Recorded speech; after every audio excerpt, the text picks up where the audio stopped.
নিজ স্বামী আৰু পুত্ৰ সন্তান থকাৰ পাছতো এগৰাকী মহিলাৰ 4জনতকৈ অধিক পৰপুৰুষৰ লগত অবৈধ সম্পৰ্ক। পত্নীৰ পৰকীয়া প্ৰেম স্বামীয়ে ধৰা পেলালে। অৱশেষত মহিলাগৰাকীৰ কি হ'ল, নিজ স্বামীয়ে কি কৰিলে, সকলোবোৰ কথা জানিলে আপুনিও আচৰিত হৈ পৰিব। গতিকে অকণ স্কিপ নকৰাকৈ ভিডিঅ'টি শেষলৈকে চাওঁ আহকচোন। মোৰ পত্নী তাই চৰিত্ৰ লাহে লাহে বেয়া হ'বলৈ ধৰিলে। প্ৰথম গৈ পেলাই মই ল'ৰাটো ডান্স স্কুলত দিলোঁ। সেই ডান্স স্কুলৰ মাষ্টৰটোৰ লগত তাই এটা অবৈধ সম্পৰ্ক হ'ল আৰু সেই অবৈধ সম্পৰ্ক হোৱা আটাইবিলাক ডিটেইলছ মোৰ লগত আছে। সেই ল'ৰাটোৰ লগত তেওঁলোকে শুলে, হোৱাৰ পিছত এবচন কৰিবৰ কাৰণে ল'ৰাটোৱে বিভিন্ন ধৰণৰ কৌশল দিছিলে মোবাইলত, সেইবিলাক মোৰ ওচৰত তথ্য আছে। তাৰপিছত সেইটো ল'ৰা গ'ল। তাৰপিছত আৰু এটা ল'ৰাক ভাল পালে, টাইলছ মিস্ত্ৰী, কেলকাতাৰ হয়, ভাড়াতীয়া, ভাড়াঘৰত থাকে। সেই টাইলছ মিস্ত্ৰীৰ লগত ফেচবুকত চিনাকি হৈ পেলাই তাৰ লগত ভাল পোৱা এটা সম্পৰ্ক হ'ল। তাৰপিছত মোৰ ভাড়াঘৰৰ কাষতে থকা পংকজ ডেকা বুলি কয়, ডিলাৰত কৰে ল'ৰাটোৱে, সেই ল'ৰাটোৰ লগত ভেলেণ্টাইন ডে দিনাখনৰ পৰা তেওঁলোকৰ লগত এটা সম্পৰ্ক এটা হ'ল।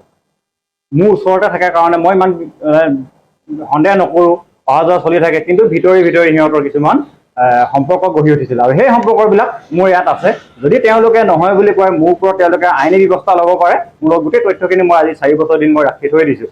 শেষত গৈ পেলাই এই অংকিত বৰুৱা বুলি এটা ল'ৰাৰ লগত যোৱা এবছৰত মই তাইক ফোনত ধৰা পেলালোঁ। ধৰা পেলোৱাৰ পিছত তাইক মোৰ খোলালিটো আহিলে, খোলালিটোৱে আৰু মই দুয়োটাই লগ হৈ পেলাই ল'ৰাটো লগ কৰি পেলাই ল'ৰাটোৰ লগত মাৰপিটো হৈছে। 2022 চনৰ 7 জানুৱাৰী দিনাখন থানাত চকিডিং থানাত তেওঁলোকে নকৰোঁ বুলি এখন লিখি দিছে দুয়োটাই, আজিৰ পৰা আমি এইবিলাক নকৰোঁ বুলি। তাৰপিছতো তেওঁ বাৰে ভুল কৰাৰ কাৰণে তাইক মই কি কৰিছিলোঁ, মনে তাইক মই চকু নজৰ ৰাখিছোঁ তেওঁৰ ওপৰত। তেনেকৈ কৰি পেলাই সেই যোৱা 6 জুন দিনাখন মই ৰাতিপুৱা স্কুল গ'লোঁ। মোৰ ল'ৰা, মই স্কুলত কৰোঁ, মই শিক্ষকতা কৰোঁ। মোৰ ল'ৰা ৰাতিপুৱা স্কুল গ'ল, মৰ্ণিং স্কুল সেইদিনা প্ৰথম আৰম্ভ হৈছে। ময়ো স্কুল গ'লোঁ। স্কুল যোৱাৰ পিছত তাই মনে গৈ পেলাই সেই মোৰ কাষৰ ওচৰতে থকা অংকিত নামৰ ল'ৰাটোৰ ঘৰত গৈ পেলাই তাই মনে সোমাই আছিলে। আৰু সেই কথাটো মই মানুহ যিহেতু মই তাত ৰাখি থৈছিলোঁ বা লগাই থৈছিলোঁ খবৰ দিবৰ কাৰণে, মোক লগে ফোন কৰিলে। মই লগে আহি পেলাই ঘৰত চালোঁ, ঘৰত নাপালোঁ। তাইক ফোন কৰিছোঁ মই 27 বাৰ ফোন কৰাৰ পিছতো তাই কিন্তু কোনো ফোন ৰিচিভ কৰা নাই।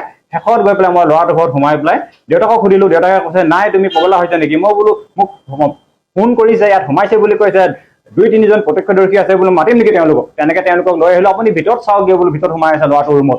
তেনেকৈ কৈ পেলাই মই ল'ৰাটোৰ ৰুমত মই তাইক উদ্ধাৰ কৰিলোঁ আৰু সেইবিলাক প্ৰমাণো মোৰ আছে। তো সেইটো কাৰণে কৈছোঁ, তেনেকুৱা এজনী মাইকী, তেনেকুৱা এজনী চৰিত্ৰহীনা, তেনেকুৱা এজনী মানে সাংঘাতিক যিটো বেয়া চৰিত্ৰ লৈ পেলাই তাই মোৰ লগত যোৱা 5 বছৰ 6 বছৰ দিন অতিবাহিত কৰি গ'ল। তেনেকুৱা এজনী মই মাইকীৰ লগত কেতিয়াও মই আৰু জীৱনত কোনোদিনে তাইৰ লগত মই থাকিম বুলি ভবা নাই।